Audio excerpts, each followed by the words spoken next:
నమస్తే దేవి, welcome to story board. రాజకీయం ఆషామాషి కాదు, చెప్పినంత తేలిక కాదు. రాజకీయం చెయ్యాలంటే జనంతో మాట్లాడటం. కొందరు అధికారులు ఉద్యోగం వదిలేసి రాజకీయాల్లోకి వచ్చేసినంది సక్సెస్ కాలేకపోయారు. కేజ్రీవాల్ మినహా మిగతా వారెవరూ విజయం సాధించలేకపోయారు. వారు ఎక్కడ ఫెయిల్ అవుతున్నారు? రియల్ పాలిటిక్స్ ఎందుకంత కష్టం? బ్యూరోక్రాట్ నేతలు మాస్తో కనెక్ట్ కాలేకపోతున్నారా? బ్యూరోక్రాట్లు రాజకీయాల్లోకి రావడం కొత్తేమీ కాదు. కానీ వారిలో కేజ్రీవాల్ మినహా ఎవ్వరూ అనుకున్నంతగా విజయం సాధించలేదు. అయినా సరే కొత్తగా వచ్చేవారు వస్తూనే ఉన్నారు. గతంలో జయప్రకాష్ నారాయణ లోక్ సత్తా పెట్టినా, ఆర్ఎస్ ప్రవీణ్ కుమార్ బీఎస్పీలో చేరినా సక్సెస్ మాత్రం చూడలేదు. జనసేనలో చేరి విజయం సాధించలేకపోయిన జడి లక్ష్మీనారాయణ ఇప్పుడు కొత్త పార్టీతో ఏం చేస్తారనేది చూడాల్సిందే. బ్యూరోక్రాట్లకు రాజకీయానికి చాలా దగ్గర సంబంధం ఉంటుంది. నేతలెవరైనా, పార్టీలు ఏవైనా అధికారంలోకి వస్తే అధికారుల సాయంతోనే విధానాలు రూపొందించాలి, స్కీములు అమలు చేయాలి. ఇలా ఆటోమేటిక్గా రాజకీయ వ్యూహాల్లో అధికారులు అంతో ఇంతో భాగస్వాములవుతారు. ఈ ప్రాసెస్లో కొందరు అధికారులకు రాజకీయాలపై ఆసక్తి కలిగి ప్రజా జీవితంలోకి వచ్చారు. కానీ ఒక్క కేజ్రీవాల్ మినహా మిగతా వారు రాజకీయాల్లో సక్సెస్ కాలేకపోయారు. జేపీ, జేడీ లక్ష్మీనారాయణ, ఆర్ఎస్ ప్రవీణ్ కుమార్, గతంలో ఎంవి ప్రభాకర్ రావు లాంటి వారు అనుకున్నంతగా రాణించలేకపోయారు. అధికారులుగా ఉన్నప్పుడు రాజకీయాలు చూసేదానికి, నేతలుగా రాజకీయం చేసేదానికి చాలా తేడా ఉంటుంది. కేజ్రీవాల్ ఈ గ్యాప్ను సమర్థంగా పూడ్చుకొని ఫక్తు రాజకీయ నేతలకు మించిన వ్యూహాలతో దూసుకెళ్తున్నారు. కానీ మిగతా వారు మాత్రం పేరుకు రాజకీయాల్లో ఉన్నా ఇంకా అధికారులమనే తీరులోనే ఆలోచించడంతో ప్రజలతో గ్యాప్ వస్తోంది. ప్రజా జీవితంలో రాజకీయ నేతల్లానే వ్యవహరించాలి తప్ప అధికారుల తరహా భాష, ఆలోచనలు, విధానాలు కుదరవని గ్రహించలేకపోతున్నారు. లోక్సత్తా ఉద్యమంతో ఉవ్వెత్తినెగిసిపడ్డ జేపీ ఓపిగ్గా ఉంటే మంచి ఫలితాలు సాధించేవారని, అనవసరంగా రాజకీయాలకు దూరమయ్యారన్న అభిప్రాయం ఉంది. ఆర్ఎస్ ప్రవీణ్ కుమార్ మొదట్నుంచి ఆవేశపూరిత ప్రసంగాలతో ఓ వర్గాన్ని విపరీతంగా ఆకట్టుకున్నారు. ఆ క్రమంతో మిగతా వర్గాలకు దూరమవుతున్నామన్న విషయాన్ని ఆయన పట్టించుకోకపోవడం నష్టం చేసింది. అసలు ఆల్ ఇండియా సర్వీస్ అధికారయుండి ఒక వర్గాన్ని నెత్తినెత్తుకోవడాన్ని ప్రజలు హర్షించలేదనుకోవాలి. ఇప్పుడు ఓ పార్టీలో చేరి ఎన్నికల్లో చేదు అనుభవం చవిచూసిన జేడీ లక్ష్మీనారాయణ కొత్త పార్టీ పెట్టారు. ఉద్దేశాలంటూ చెప్పారు. తలపండిన నేతలు పార్టీలో హోదా విషయంతో చేతులెత్తేస్తే దాని సాధన కోసమే పార్టీ పెట్టానని జేడీ చెప్పడం ఆసక్తికరంగా మారింది. దీని వెనుక వ్యూహముందా? మిగతా పార్టీలకు భిన్నంగా ఉండాలని ప్రకటన చేశారా అనేది చూడాలి. ఏ బ్యూరోక్రట్ అయినా సరే తనకున్న ఏదో మంచి పేరుంది, తన పరిధిలో తను చేసినటువంటి కార్యక్రమాలకు అందరూ అప్రిషియేట్ చేస్తున్నారనే ఆడికి లిమిట్ అవ్వాలి. కానీ అది ఓట్లతో కన్వర్ట్ అవుతుంది, రాజకీయంగా నేను పైకి వస్తానని చెప్పి అనుకుంటే అది అంత సులభం కాదు. అధికారులు ఖచ్చితంగా ఏదో చెయ్యాలనే రాజకీయాల్లోకి వస్తున్నారు. ఏమేం చెయ్యొచ్చో స్పష్టమైన అవగాహనతోనే ఉంటున్నారు. ఆ విషయంలో సందేహం లేదు. కానీ ఏం చెయ్యాలన్నా మొదట రాజకీయాల్లో విజయవంతమవ్వాలి. అధికారం రాకపోయినా కనీసం ప్రాధాన్యత సంతరించుకునే రీతిలో రాజకీయ బలం ఉండాలి. అప్పుడే ఏవైనా అనుకున్న పనులు జరగడానికి అవకాశం ఉంటుంది.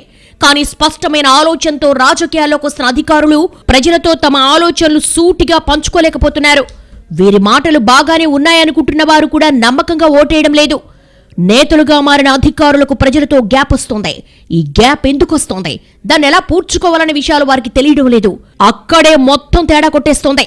అందుకే మంచి ఆలోచనలు, ఉన్నత భావాలు, ప్రజాసేవ చేయాలనే చిత్తశుద్ధి ఉన్న అధికారులు రాజకీయాల్లో విఫలమవుతున్న పరిస్థితి కనిపిస్తోంది. బ్యూరోక్రసీలో వ్యవహారానికి, ప్రజా జీవితానికి చాలా తేడా ఉంటుంది. బ్యూరోక్రసీ అప్పటికే ఓ వ్యవస్థ ఉంటుంది, దాన్ని సరిగా వాడుకుంటే సరిపోతుంది. రాజకీయ ఒత్తిళ్లు తట్టుకోవాలి. కానీ రాజకీయం అలా కాదు. మనమే వ్యవస్థను నిర్మించాలి. సదరు వ్యవస్థలో మెజార్టీ జనాభాకు ప్రాతినిధ్యం ఉండాలి. అవసరమైతే నిర్మించిన వ్యవస్థను పక్కన పెట్టి కొత్త వ్యవస్థను అప్పటికప్పుడు ఏర్పాటు చేసుకోవాలి. పాతది ఎందుకొద్దో, కొత్తది ఎందుకు కావాలో ప్రజలకు ఓపిగ్గా చెప్పగలగాలి. అధికారిగా ఉద్యోగులకు హితబోధ చేయడానికి, నేతగా ప్రజలతో ఆలోచనలు పంచుకోవడానికి చాలా వ్యత్యాసం ఉంటుంది. చెప్పేదంతా వినాల్సిందే అనే ధోరణి సరికాదు. ప్రజల్ని ఆకట్టుకునేలా విషయం చెప్పగలగాలి. జనం వినగలిగే విషయాలు మొదలుపెట్టి మెల్లగా సంక్లిష్టమైన విషయాల్లోకి వెళ్ళాలి. అంతేకాని ఎత్తుకోవడమే కమ్ టు ద పాయింట్ అంటే కుదరదు. ఈ తేడా గుర్తించడంలోనూ బ్యూరోక్రాట్ నేతలు విఫలమవుతున్నారని వాదన ఉంది. ప్రజా జీవితం అంత తేలిక కాదు. ఇక్కడ చదువు, జ్ఞానం, మేధావితనం కంటే కామన్ సెన్స్ దే పెద్ద పాత్ర. అదేం పెద్ద విషయమా అనుకోవడానికి లేదు. కామన్ సెన్స్ అందరికీ ఒకేలా ఉండదు. ఎవరి కామన్ సెన్స్ కు తగ్గట్టుగా వారు ప్రవర్తిస్తున్నారు. కానీ మెజార్టీ జనానికి నచ్చేలా, వారు మెచ్చేలా నేతలు మొదట తమను తాము తీర్చిదిద్దుకుంటారు. దీనికోసం టక్కుటమార విద్యను ప్రదర్శిస్తారు. ఒకే విషయాన్ని అటు కార్యకర్తలు ఇటు జనం మెచ్చేలా చెప్పడం అంత సులువు కాదు. అవినీతి రహిత సర్కారుని జనానికి హామీ ఇచ్చిన నోటితోనే మీ సంగతి చూసుకుంటాంలే అని కేడర్కు చెప్పడం అంత ఆషామాషి వ్యవహారం కాదు. రాజకీయం పైకి కనిపించినంత సులువు కాదు. ఓ కొత్త పార్టీకి ఓటు బ్యాంకు కూడగట్టడం చాలా కష్టం. కులం, మతం, ప్రాంతం, విధానం, భావోద్వేగం ఎప్పుడు దేన్ని పట్టుకుంటే ఓట్లు రాల్తాయో తెలుసుకోవాలి. ఒక్కోసారి హామీలు ఇవ్వాలి, ఒక్కోసారి అభివృద్ధి విషయం చెప్పాలి, ఇంకోసారి ఆర్థిక వ్యవస్థ గురించి మాట్లాడాలి. ఒక్క ముక్కలో చెప్పాలంటే ఎప్పటికప్పుడు ప్రజాభిప్రాయాన్ని బేరీజు వేస్తూ రాజకీయం చెయ్యాలి. నా దారి రహదారంటే కుదరదు. ఇలాంటి విషయాలు త్వరగా ఆకలింపు చేసుకోవడం కష్టం. ఫక్తు రాజకీయ నేతలే చాలా డక్కా మొక్కీలు తిన్నాక రాడుదేల్తారు. కానీ బ్యూరోక్రాట్ నేతలు మాత్రం భారీ అంచనాలతో రాజకీయాల్లోకి వస్తున్నారు. వెంటనే సక్సెస్ ఆశిస్తున్నారు. కుదరకపోతే నిరాశపడుతున్నారు. గెలుపోటములకు అతీతంగా ఒకే స్థాయిలో సుదీర్ఘకాలం పనిచేస్తేనే రాజకీయాల్లో విజయం సాధ్యమని గుర్తించలేకపోతున్నారు. తొలి ఎన్నికలు ఎదుర్కొనేటప్పటికీ ఎక్కడలేని ఉత్సాహంతో కనిపిస్తారు. ఒక్క ఓటమికి పూర్తిగా డీలాపడి రాజకీయాలంటే విరక్తి పెంచుకుంటున్నారు. యువత రాజకీయాల్లోకి రావాలని చెప్పిన నోటితోనే అదో మురికి కూపం అనేస్తున్నారు. తక్కువ కాలంలోని ఇంత భిన్నమైన ప్రకటనలు జనం జీర్ణించుకోలేకపోతున్నారు. ఓడారు కాబట్టి అలా అంటున్నారు, గెలిస్తే ఇదే మాట చెప్తారా అని నిలదీస్తున్నారు. దీంతో అసలుకే ఎసరొస్తున్న పరిస్థితే. రాజకీయం చెయ్యాలంటే ముందు సమాజాన్ని అవగాహన చేసుకోవాలి. కనీసం రాజకీయాల్లోకి వచ్చాకైనా విస్తృతంగా జనాన్ని కలవాలి. కలవడం అంటే మన భావాలు వారికి చెప్పడం మాత్రమే కాదు, అసలు జనం ఏమనుకుంటున్నారో తెలుసుకోవడానికి ప్రాధాన్యం ఇవ్వాలి. అలా కాదు అంటే తేడా వచ్చేస్తుంది. ఇలాంటి చిన్న విషయాల్లో తేడా వస్తే రెగ్యులర్ రాజకీయ నేతలు కూడా దెబ్బతిన్న ఉదాహరణలున్నాయి. అలాంటప్పుడు బ్యూరోక్రాట్ నేతలు మరింత జాగ్రత్తగా ఉండాలి. ఎక్కడా సహనం కోల్పోకూడదు. బ్యూరోక్రాట్ నేతలకు రెగ్యులర్ నేతలకు మరో ప్రధాన తేడా కలుపుగోల్తనం. బ్యూరోక్రాట్ నేతలు సహజంగా రిజర్వ్డ్గా ఉండడానికి ఇష్టపడతారు. తప్పనిసరి జనంతో కలిసినా ఆ రిజర్వ్నెస్ మెయింటైన్ అవుతుంది. కానీ రెగ్యులర్ నేతలు ఎంత కింది స్థాయికైనా దిగిపోయి జనంతో కలిసిపోతారు. ఈ లక్షణం అలవర్చుకోవడానికి బ్యూరోక్రాట్ నేతలు ప్రయత్నిస్తున్నా వీలు కావడం లేదన్న అభిప్రాయం లేకపోలేదు. మరీ ముఖ్యంగా రాజకీయాల్లో కీలక ఓటు బ్యాంక్ గా ఉండే మాస్ కు వీరు దగ్గర కాలేకపోతున్నారు. ఎంతసేపు మిడిల్ క్లాస్ ఓటర్లకు ఉపన్యాసాలు దంచుతున్నారు. ఈ వర్గంలో ఓటేసేదే తక్కువ. ఆ వేసేవారిలో ఎందరూ ఇలాంటి నేతలకు మద్దతిస్తారో చెప్పడం కష్టం. ఇలా టార్గెట్ ఓటర్స్ విషయంలోనే తప్పు జరుగుతోందన్న వాదన ఉంది. ప్రధాన నగరాలు, పట్టణాల్లో రాజకీయ పర్యటనలకే పరిమితం కావడం మరో లోపం. గ్రామాన పార్టీ విధానాల గురించి ప్రచారం చేసేవారు లేకుండా నిలదొక్కుకోవడం కష్టం. కేవలం ఎన్నికలప్పుడు పార్టీ పెట్టి విజయం సాధించేయడం ప్రతిసారి కుదిరే పనే కాదు. బ్యూరోక్రాట్ నేతలు ఈ ఫీట్ చేయడం ఇంకా కష్టం. బ్యూరోక్రాట్ నేతల్లో కేజ్రీవాల్ మాత్రమే ఎలా సక్సెస్ అయ్యారు? మిగతా వారికంటే ఆయన ఎలా భిన్నం? రియల్ పాలిటిక్స్ కు కేజ్రీవాల్ దగ్గరగా వచ్చారా? వ్యూహంతో పాటు ఎంచుకునే బ్యాటిల్ గ్రౌండ్ కూడా కీలకమేనా? రాజకీయ నేతలకు బ్యూరోక్రాట్లు సహాయపడతారు. నిజం చెప్పాలంటే బ్యూరోక్రాట్ల సాయం లేకుండా నేతలు చేసేదేమీ లేదన్న వాదన ఉంది. అలాగని కేవలం బ్యూరోక్రాట్లే నడిపేస్తామన్నా కుదరదు. కానీ సర్వీస్లో ఉన్న బ్యూరోక్రాట్లకు, నేతలకు ఇంత కష్టపడి ఇన్ని ప్లాన్లు చెప్పే బదులు అదేదో మేమే రాజకీయాల్లోకి వెళ్లి చేసేలేమా అన్న భావన కలగడం సహజం. అయితే అలా ఫీల్ అయిన అందరూ పాలిటిక్స్లోకి ఎంట్రీ ఇవ్వరు. బాగా ఆసక్తి ఉన్న కొందరు మాత్రమే రాజకీయాల్లోకి వస్తారు. అలా వచ్చిన వారిలో కేజ్రీవాల్ మినహా ఎవరూ పెద్దగా సక్సెస్ కాలేదు. కేజ్రీవాల్ కూడా మిగతా వారిలాగే బ్యూరోక్రసీ నుంచే రాజకీయాల్లోకి వచ్చారు. మరి ఆయన ఎలా విజయవంతమయ్యారు? కేజ్రీవాల్ రాజకీయాల్లోకి వచ్చే ముందు చాలా గ్రౌండ్ వర్క్ చేశారు. ఇండియా అగైనెస్ట్ కరప్షన్ సంస్థ ద్వారా సమాజాన్ని లోతుగా స్టడీ చేశారు. సమకాలీన సమాజంలో సమస్యల గురించి పూర్తి అవగాహన తెచ్చుకున్నారు. సర్కారు చేయగలిగుండి చేయలేని పనులు చూశారు. Peoples pulse పట్టుకోగలిగారు. ఓ స్వచ్ఛంద సంస్థ తరపున పనిచేసిన అనుభవంతో ప్రజలు, ప్రభుత్వాల నుంచి ఏం కోరుతున్నారో బాగా అంచనా వేయగలిగారు. దీనికి తోడు ఆయన ఎంచుకున్న బ్యాటిల్ ఫీల్డ్ కూడా కీలకం. నగర జనాభా ఎక్కువగా ఉండే ఢిల్లీలో పొలిటికల్ ఎంట్రీ ఇచ్చారు. అర్బన్ ఓటర్ల నమ్ముకుని రాజకీయాల్లోకి వచ్చిన ప్రచారంలో మాస్ ను కేజ్రీవాల్ బాగానే ఆకట్టుకున్నారు. మఫ్లర్ మ్యాన్ గా కేజ్రీవాల్ కు అన్ని వర్గాల్లో వచ్చిన ఇమేజ్ ఆయన సక్సెస్ కారణమైంది. కేజ్రీవాల్ ఎక్కడ బ్యూరోక్రాట్ అనేలా కనిపించకపోవడం పెద్ద అసెట్. సాదాసీదాగా ఉండే కేజ్రీవాల్ వ్యవహార శైలి జనానికి నచ్చింది. ఆప్ పేరుతో పార్టీ పెట్టిన కేజ్రీవాల్ జనానికి కనెక్ట్ అయ్యేలా చీపురు గుర్తును ఎంచుకున్నారు. కేజ్రీ మ్యానియాతో చీపురు పట్టుకోవాలంటే సందేహించే యువతరం చీపురు పట్టుకోవాలని నడి రోడ్డు మీదకొచ్చారు. ఈ రకంగా ఢిల్లీలో చీపురు విప్లవం వచ్చింది. ఆ తర్వాత పార్టీని విస్తరించే విషయంలో కేజ్రీవాల్ చాలా జాగ్రత్తలు తీసుకున్నారు.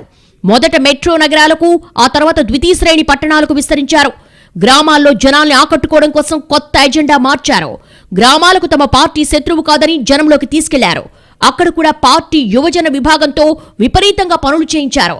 దీంతో గ్రామాల్లోనూ ఆప్ మెల్లగా నిలదొక్కుంది. ఇప్పటికీ నగరాలతో పోలిస్తే బలహీనంగానే ఉన్నా క్రమంగా బలపడుతోందన్న భావన ఉంది. కాంగ్రెస్, బీజేపీ లాంటి జాతీయ పార్టీలను తట్టుకుని కేజ్రీవాల్ ఢిల్లీలో హ్యాట్రిక్ సీఎం అనిపించుకున్నారు. ఢిల్లీలో ఉన్న ప్రధాన సమస్యలను గుర్తించడం, వాటిపై ప్రజలతో చర్చించడం, ఆ తర్వాత పరిష్కార మార్గాలు వెతకడం ఇదే కేజ్రీవాల్ శైలి. పాలనలో వీలైనంతగా జనాన్ని భాగస్వామ్యం చేసే పద్ధతి కూడా అవలంబించారు. ప్రతి నిర్ణయంతో జనాన్ని కనెక్ట్ చేసేలా రెగ్యులర్ రాజకీయ నేతల టెక్నిక్ ను కేజ్రీవాల్ త్వరగానే వంట పట్టించుకున్నారు.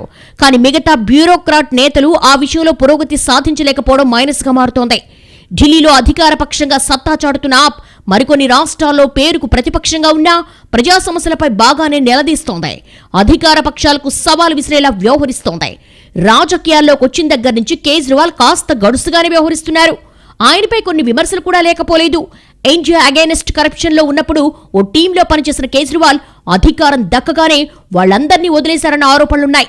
అన్నా హజారే లోక్పాల్ ఉద్యమాన్ని తన రాజకీయ అరంగేట్టానికి ఉపయోగించుకున్నారన్న విమర్శ కూడా ఉంది. ఎవరేమనుకున్నా జనానికి తనపై మొహం మొత్తకుండా కేజ్రీవాల్ జాగ్రత్త పడ్డారు. తాను గతంలో బ్యూరోక్రాట్ అన్న విషయాన్ని కేజ్రీవాల్ ముందే మర్చిపోయారు.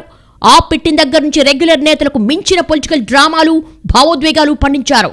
రాజకీయానికి ఏది అవసరమో అదే చేసే ప్రయత్నంలో కొన్నిసార్లు నైతికతను పట్టించుకోలేదని మాజీ సహచరులు విమర్శించినా తగ్గలేదు. రాజకీయాల్లో ఉన్నప్పుడు రాజకీయ నేతగానే ఉండాలని కేజ్రీవాల్ చెప్పిన సమాధానం మిగతా బ్యూరోక్రాట్ నేతలకు గుణపాఠం లాంటిది.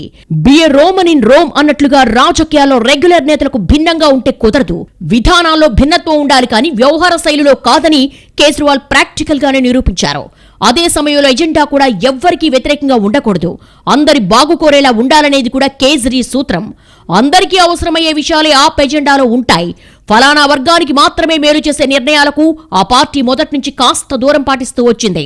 విద్య అయినా, వైద్యమైనా, ఉచిత కరెంటు, నీళ్లిచ్చినా, అవినీతికి వ్యతిరేకమన్నా ఇవన్నీ అందరికీ కనెక్ట్ అయ్యే అంశాలు. పథకాల అమల్లోనూ వివక్ష లేదు. ఉచితమంటే అందరికీ ఉచితమే. ఇక్కడ పేద, ధనిక తారతమ్యం లేదు. ఇలా అందరినీ కనెక్ట్ చేసే యూనివర్సల్ ఎజెండా ఆప్కు శ్రీరామ రక్షగా మారింది. ఎక్కడో ఢిల్లీలో రాజ్యం చేస్తున్న ఆప్ అధినేత కేజ్రీవాల్ ను తమ దగ్గరకు రావాలని చాలా రాష్ట్రాల నుంచి ఆహ్వానాలు వస్తాయి. ఆ రాష్ట్రంలో ఆప్ ఉనికి లేకపోయినా కేజ్రీవాల్ విలువేమీ తగ్గిపోదు. దీనికి ప్రధాన కారణం యువత, మిడిల్ క్లాస్ తో పాటు అర్బన్ ఓటర్లు, కొన్ని చోట్ల గ్రామీణ ఓటర్లలోనూ ఆప్కున్న మంచి పేరే. ఆప్కు ఓటేయమనే వారు కూడా ఆ పార్టీ పట్ల మంచి అభిప్రాయంతో ఉండడం ఇక్కడ కీలకం. ఓటు బ్యాంకు పెంచుకోవడం కంటే ఓటర్లలో గుడ్ విల్ పెంచుకోవడంపై ఆప్ ఫోకస్ పెట్టడం కూడా కొత్త ప్రయోగమే. ఇలా ఎప్పటికప్పుడు పరిస్థితులకు తగ్గట్టుగా కొత్తగా ఆలోచిస్తున్న కేజ్రీవాల్ జనంతో బాగా కనెక్ట్ అవుతున్నారు. అలాగని మిగతా బ్యూరోక్రాట్ నేతలు జనానికి దూరంగా ఉంటారని కాదు. వారు కనెక్ట్ అయ్యే ప్రయత్నం చేస్తున్నా అమల్లో ఎక్కడో తేడా కొడుతోంది. జనానికి కన్విన్స్ చేయగలరు. అందువల్ల it is not a function of vacuum, it is a function of novelty of ideas. Jayaprakash Narayan Lok సత్తా మొదలు పెట్టినప్పుడు అదో ఉద్యమ స్థాయికి చేరిందంటే అతిశయోక్తి కాదు. లోక్ సత్తా అది మా సత్తా అని చాలా చోట్ల ప్రజలు నినదించేవారు. మొదట్లో చాలా ప్రజా సమస్యలపై లోక్ సత్తా సమర్థంగా పోరాడింది. లోక్ సత్తా పోరాటం అంటే అధికార పక్షాలు బెదిరే పరిస్థితి కూడా ఉండేది. అయితే ఏళ్లు గడుస్తున్న కొద్దీ లోక్ సత్తా ఉద్యమం బలహీనపడింది. రాజకీయ పార్టీగా టర్న్ తీసుకున్న తర్వాత సభ్యుల్లో విభేదాలు రావడం, అప్పటిదాకా చూసిన జేపీ ఇప్పటి జేపీ ఒకటేనా కాదా అని జనం మీమాంసలో పడ్డారు. లోక్ సత్తా రాజకీయ ఉద్దేశం కూడా తొలి రోజుల్లో సరిగా కన్వే కాలేదు. ప్రజా పోరాటాలు చేస్తామని చెప్పి రాజకీయాల్లోకి ఎందుకొచ్చారన్న ప్రశ్నలు ఎదురయ్యాయి. తర్వాత జేపీ ఎమ్మెల్యేగా గెలిచినా అనుకున్నంతగా ఓటర్ల అంచనాలు అందుకోలేకపోయారు. ఎమ్మెల్యేను కలిసి పనులు చేయించుకోవడానికి అలవాటు పడ్డ జనానికి ఏవడిగినా ప్రొసీజర్ చెప్పే జేపీ తీరుతో విసుగొచ్చింది. దీంతో ఆ తర్వాత ఎన్నికల్లో ఆయన ఓడించారు. ఈ ఓటమితో జేపీ కూడా నిరాశలో పడ్డారు. ప్రజల పక్షాన సిన్సియర్ గా పోరాడిన ఫలితం దక్కలేదని, కనీసం ఎవరి కోసం ఇంత చేశామో ఆ ప్రజలు కూడా అర్థం చేసుకోలేదని రాజకీయ విరామం ఇచ్చారు. అయితే అసలు జేపీ గెలుపుకు వేరే కారణాలున్నాయని, ఓ సామాజిక వర్గం ఓ పార్టీ సహకారంతో గెలిచారన్న వాదన ఉంది. ఏది ఏమైనా లోక్ సత్తాతో కొత్త మార్గం చూపుతారని భారీ ఆశలు రేకెత్తించిన జేపీ అమల్లో మాత్రం అంత విజయం కాలేదని చెప్పక తప్పదు. అదే సమయంలో సర్వీసులో ఉన్నప్పుడే స్పేరోస్ పేరుతో ఓ వర్గానికి చెందిన విద్యార్థుల్ని సమీకరించిన ఆర్ఎస్ ప్రవీణ్ కుమార్ ప్రభుత్వ నిధులతో సొంత ఇమేజ్ పెంచుకున్నారన్న విమర్శలు కూడా మూటగట్టుకున్నారు.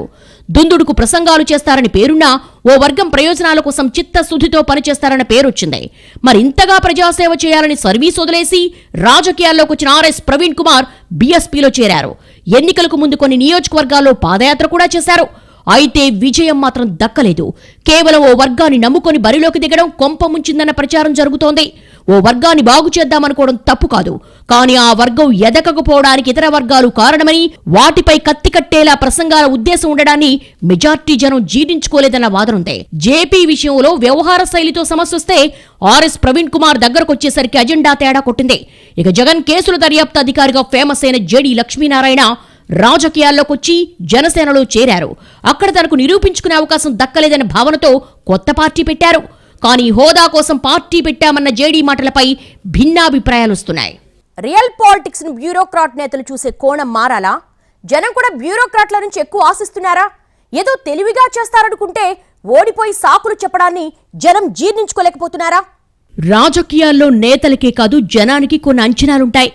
ఓడిపోతే నేతలు నిరాశపడ్డట్టే ఎన్నో ఆశలు పెట్టుకున్న వారు అనుకున్నట్టు పనిచేయకపోతే జనం కూడా నిరాశ పెంచుకుని విరక్తి తెచ్చుకునే అవకాశాలుంటాయి.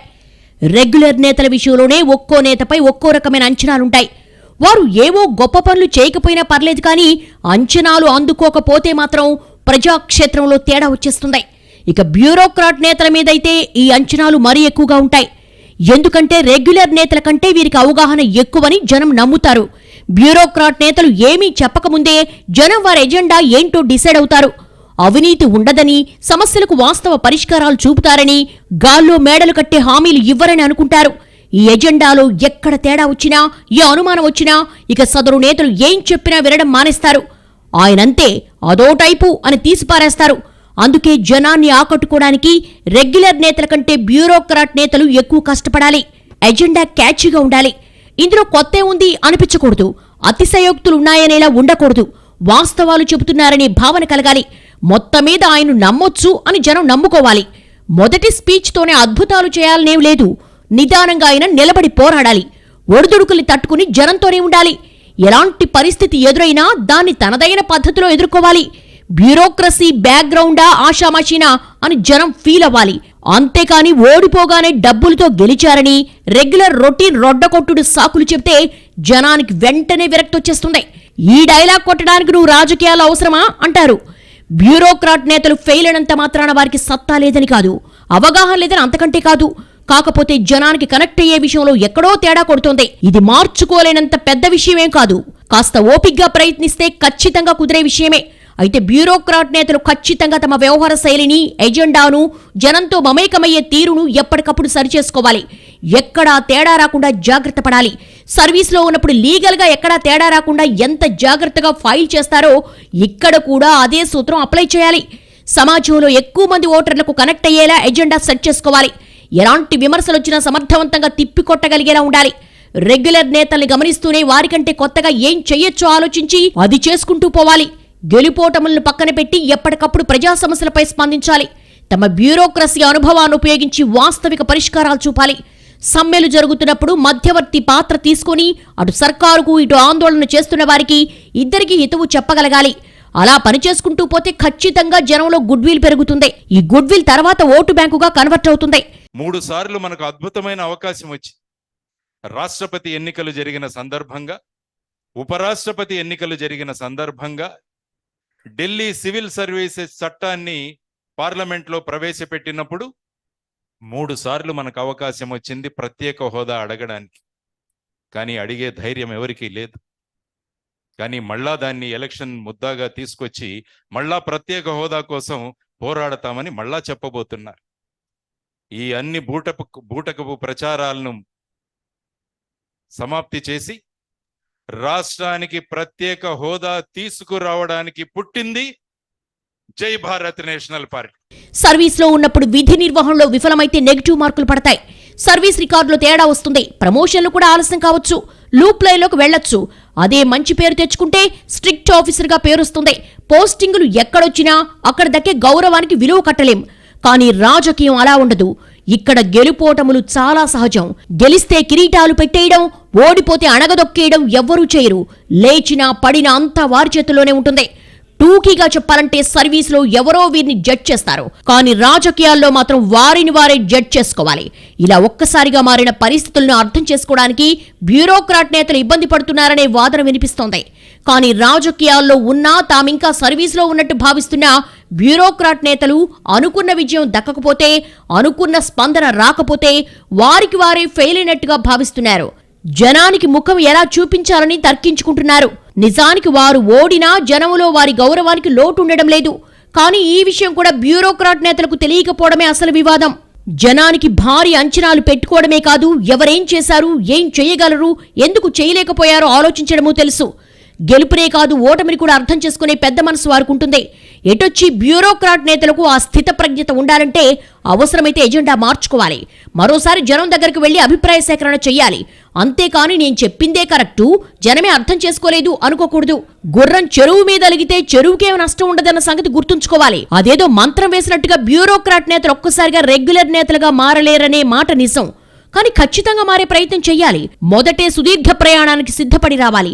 అంతేకాని రాగానే కేజ్రీవాల్ లాగా సక్సెస్ అవుతామనే అంచనాలు పెట్టుకోకూడదు. ఏతావాత తేలే విషయం ఏమిటంటే బ్యూరోక్రాట్ నేతలు రాటు తేలితేనే రెగ్యులర్ నేతల్లా సక్సెస్ కాగలుగుతారు. కేజ్రీవాల్ది ప్రత్యేక పరిస్థితి, అందరికీ అలాగే జరగాలని లేదు, జరగనంత మాత్రాన ఓటమి ఎదురైనట్టు కాదు. నిజానికి బ్యూరోక్రాట్ నేతలకు విస్తృతమైన అవగాహన ఉంటుంది. సమాజం ఎదుర్కొంటున్న చాలా సమస్యలకు వారు వాస్తవిక పరిష్కారాలు చూపించగలరు అనడంలో ఎలాంటి సందేహం లేదు. అయితే నిజాలిప్పుడు చేదుగానే ఉంటాయి.